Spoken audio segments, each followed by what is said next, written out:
They visited, they visited Alfred, but I don't know that he influenced anyone there.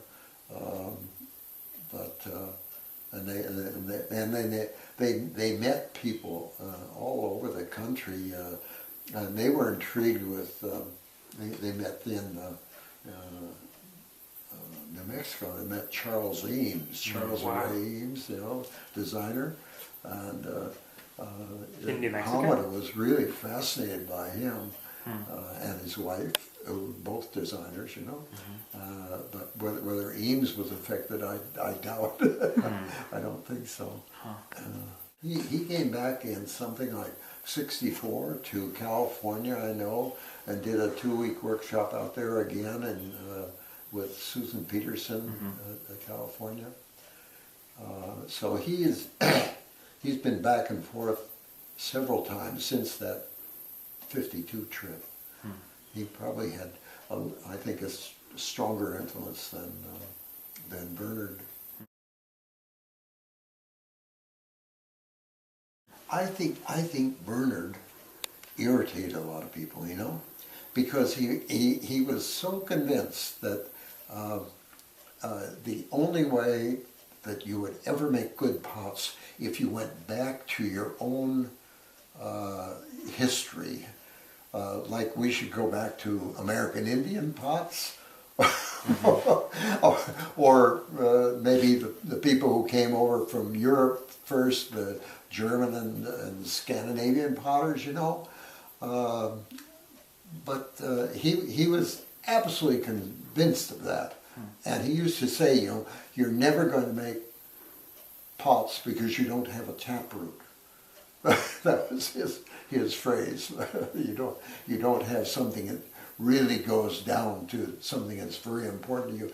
On the other hand, we used to get, that was one thing we used to do a lot of fighting about when we lived with it, was that we said, we have influences from all over. We have influences from people who've come from every country in the world, who've become American and work here. And you mean that's not an influence? But it's not a taproot. And I think that offended many people. Many people. I'll look at Leach's pots, and they're good pots. I think he's an amazing illustrator. Amazing. He was a better draftsman than he was a potter, and that's something that the Japanese understood. Bernard could go to Japan, and he could pay his way, he'd stay overnight at a Japanese hotel, and if they knew him, they'd say, no bill, but would you please give me a drawing? They didn't ask for a pot, they asked for a drawing. Yeah. I mean, just as portraits of with Tomimoto and different people, like there's so much in those. Yeah. But then the pots are so stagnant in a way to me. That's right. The pots, well, I always figured, when we lived with Bernard, at breakfast time, we'd finish breakfast, and Bernard would reach in his pocket and pull out a scrap of paper, an old envelope or something, and he'd tear it open, and he'd pull out a piece of pencil about that long, which he always carried with him, and he'd begin to draw pots. And he made beautiful drawings of these pots, but they were pots he was thinking about making. And if he didn't solve all the problems in the first drawing, he'd exit out, and he'd do another one, and change the pot. And then he would take these pieces of paper and stuff them in his pocket and go off to the studio and make pots. But what he was doing was just exactly what Hamada said. You're tracing the drawings, right? And Hamada, on the other hand, the only drawings I've ever seen of Hamada's are the scratchiest, funny drawings. There's one book about his work which has a lot of his sketches in the back of it. But you'd never know what the pots look like. He made a drawing to show the way something happened, where things met, and he, just that sort of thing. And it was enough to store something in his mind, but it wasn't a way of figuring out exactly how it should be done. It was just an idea, a reminder. And Bernard did all of his solving of form in drawings. And they were lovely drawings. God, I wish I had a drawing of Bernard's now, you know? Yeah, yeah. Oh God, they were beautiful. But his pots were tracings of the drawings. That's what they were. Yeah. Instead of working it out in real time. Yeah. Bernard admitted that Hamada seldom made a drawing in their working together. Hamada never made a drawing of a pot he was going to make. He said the most he would do, dirty up his wheelhead and do a little kind of thing, and then wipe it out and proceed to make the pot.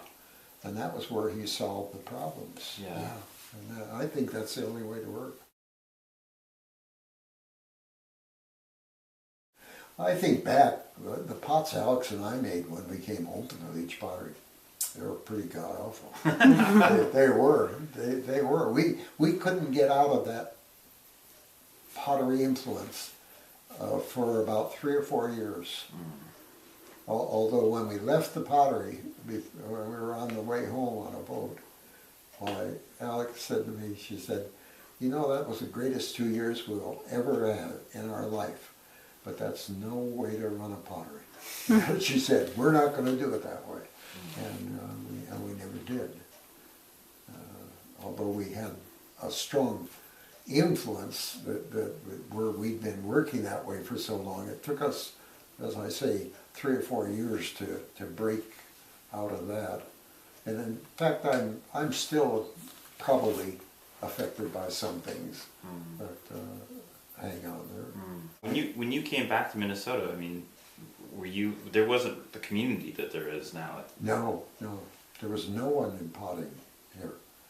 That's amazing. When we moved to Minnesota, there was one other potter in all of Minnesota that we knew.